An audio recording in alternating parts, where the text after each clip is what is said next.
এই বুড়ো মানুষটি তার নিশানেবাজি দেখানোর জন্য প্রস্তুত হলো। সে হাতে নিল একটি মশিন নাগান্ট রাইফেল। সব সৈন্য কৌতূহল নিয়ে তাকিয়ে রইল। বৃদ্ধ ট্রিগার চাপল, কিন্তু গুলি লক্ষ্যভ্রষ্ট হলো। সঙ্গে সঙ্গে সৈন্যরা হেসে গড়িয়ে পড়ল। বৃদ্ধ আবার চেষ্টা করার অনুমতি চাইল, কিন্তু অফিসার তাকে মানা করল এবং বলল, বেরিয়ে যাও। তবুও বৃদ্ধ জেদ ধরল, সে ফ্রন্ট লাইনে যেতে চায়। অবশেষে অফিসার বাধ্য হয়ে তাকে লজিস্টিক্সে পাঠালো। পরের দিন টহলের সময় তারা দেখল জার্মান সৈন্যরা মাইন পুঁতছে। সবাই ভয় পেয়ে গেল। ঠিক তখনই বৃদ্ধ ঘাসে শুয়ে পড়ল, স্কোপে তাকালো, ব্যারোমিটার মেলালো, তারপর রাইফেল তুলে গুলি চালালো। এক জার্মান সৈন্যের মাথা উড়ে গেল। এরপর সে মাইনগুলোতেও গুলি চালালো। বিস্ফোরণে সব জার্মান সৈন্য শেষ। এই দৃশ্য দেখে অফিসার নিজের চোখেই বিশ্বাস করতে পারছিল না। কিন্তু বৃদ্ধকে কোনো পুরস্কার দেওয়া হলো না, বরং অনুমতি ছাড়া অ্যাকশন নেওয়ায় তার অস্ত্র কেড়ে নেওয়া হলো এবং তাকে মেডিক বানানো হলো। এখন সে আহত সৈন্যদের চিকিৎসা করতে লাগলো। সেই রাতেই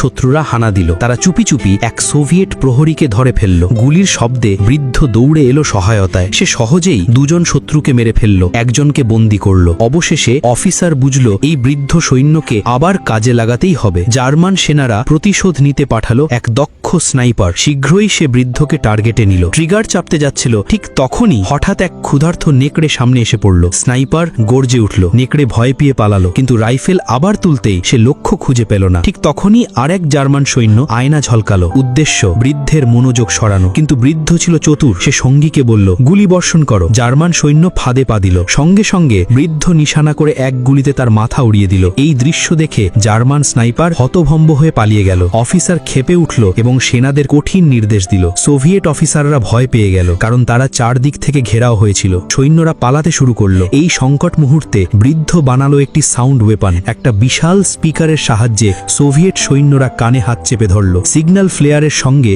সাউন্ড ওয়েপন চালু করা হলো। স্পিকার থেকে বেরোলো ভয়ঙ্কর শব্দ। মাত্র 7 হার্জ কম্পাঙ্ক জার্মান সৈন্যদের অক্ষম করে দিল। সোভিয়েট সৈন্যরা পাল্টা আক্রমণ চালালো এবং ঘেরাও ভেঙে ফেলল। কিন্তু জার্মান স্নাইপাররা আগে থেকেই ওত পেতে বসেছিল ঠিক সেই পথেই যেখান দিয়ে তারা ফিরছিল।